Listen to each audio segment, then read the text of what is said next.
I found condoms in my wife's purse, and my world stopped spinning. It was like someone had yanked the air from my lungs, leaving me gasping in the middle of our quiet kitchen. I'm just a regular guy, Mark, 34, married to Sarah for 6 years. We're the couple you'd see at the grocery store, bickering over which cereal to buy, laughing about dumb stuff like who left dishes in the sink. Life wasn't perfect, but it was ours. Or so I thought. Sarah and I met in college back when we were broke kids sharing cheap coffee and big dreams. She had this laugh loud, unfiltered, like she didn't care who heard it. I fell hard. We built a life together. A small house with a leaky faucet, a dog named Rusty, and plans for kids someday. Work kept us busy, me at a construction firm, her at a marketing agency, but we always found time for movie nights or lazy Sundays. That's what made finding those condoms so gut-wrenching. They weren't ours. We hadn't used them in years, not since we started trying for a baby. It was a Tuesday evening and I was looking for her car keys. She'd been out late again, third time that week, saying it was a work thing. I didn't think much of it. Sarah was ambitious, always chasing the next big project. But her purse was on the counter, half open, and when I reached in, my fingers brushed against a small foil packet.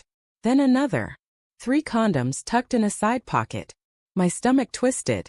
I stood there staring at them, my brain scrambling for an explanation. Maybe they were old? A prank? But they were new, unopened, expiration date 2 years out. I didn't confront her right away. I couldn't. My mind was a mess, replaying every late night, every vague excuse. She'd been distant lately, less talkative, always on her phone. I chalked it up to stress, but now those moments felt like puzzle pieces snapping together.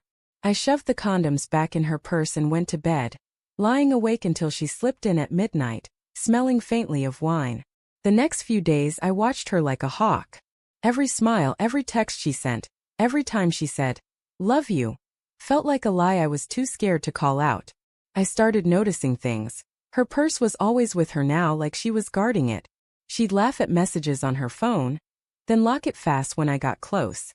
Once I asked, "Who's texting you so late?" She shrugged, casual as anything, and said, "Just work stuff." But her eyes darted away, and I felt that twist in my gut again. I tried to talk myself out of it. Maybe I was paranoid. Maybe there was an innocent reason. But doubt is a poison. It creeps in, spreads, and soon I was checking her purse again when she was in the shower. The condoms were still there. I don't know what possessed me, but I took them out and replaced them with something else. A small folded copy of our wedding photo.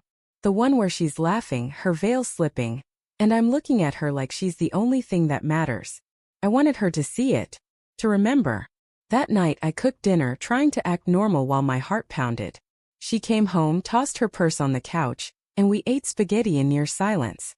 I kept stealing glances at her, waiting for her to check her purse, but she didn't. Finally I couldn't take it anymore. "Sarah," I said, my voice tighter than I meant, "can you grab the salt from your purse?" It was a dumb excuse, but I needed her to look. She froze just for a second, then smiled. "Why's the salt in my purse, Mark?" Her laugh was nervous, forced. She walked over, unzipped it, and I saw the exact moment her face changed. Her hand pulled out the photo, and her smile vanished. She stared at it, then at me, her eyes wide like a deer caught in headlights. "Mark," she started, but I cut her off. "Where'd the condoms come from, Sarah?" My voice was calm, but inside I was breaking. "Because they're not ours." Her face crumpled. She opened her mouth, closed it, then whispered, "It's not what you think." But her voice shook and I knew. I knew before she said another word. "Then what is it?" I pressed, standing now, my hands gripping the table. "Explain it. Right now." She started crying, soft at first, then harder. "I didn't mean for it to happen," she said, words tumbling out. "It was just a mistake. A stupid mistake." She told me about a coworker.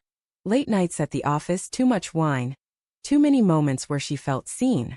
His name was Greg. I'd met him once at her company party.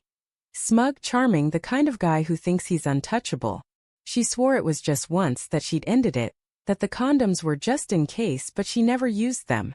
She begged me to forgive her, said she loved me, said she'd do anything to fix it. I wanted to scream, to throw something, but I just stood there, numb. The woman I loved, the one I'd built a life with, had betrayed me. And the worst part? I still loved her. Even in that moment with my heart in pieces, I wanted to believe her. I didn't yell. I didn't leave. I just picked up the wedding photo from her hands and said, "This is who we were. I don't know who we are anymore." Then I walked out to the backyard, Rusty trailing behind, and sat on the porch until the sun came up. The days after were a blur. Sarah cried a lot, promised to quit her job to go to counseling. I didn't know what to do. Part of me wanted to fight for us to rebuild what we had. But every time I looked at her, I saw those condoms, that photo, her guilty eyes. I started sleeping in the guest room, and she stopped pushing me to talk. We were ghosts in our own home, passing each other without words. One night I found her sitting on the couch, holding that wedding photo, tears streaming down her face. "I ruined us, didn't I?" she whispered. I didn't answer. I couldn't. Because she had, but so had I, by trusting too much, by ignoring the signs, by thinking love was enough. I don't know what's next for us. Maybe counseling, maybe divorce. I still love her, but love feels different now, like a house with cracked walls. I keep that wedding photo on my nightstand, not to hurt myself, but to remind me of what we promised, and what we broke. Some betrayals you see coming. Others sneak up, hidden in a purse, waiting to tear your world apart.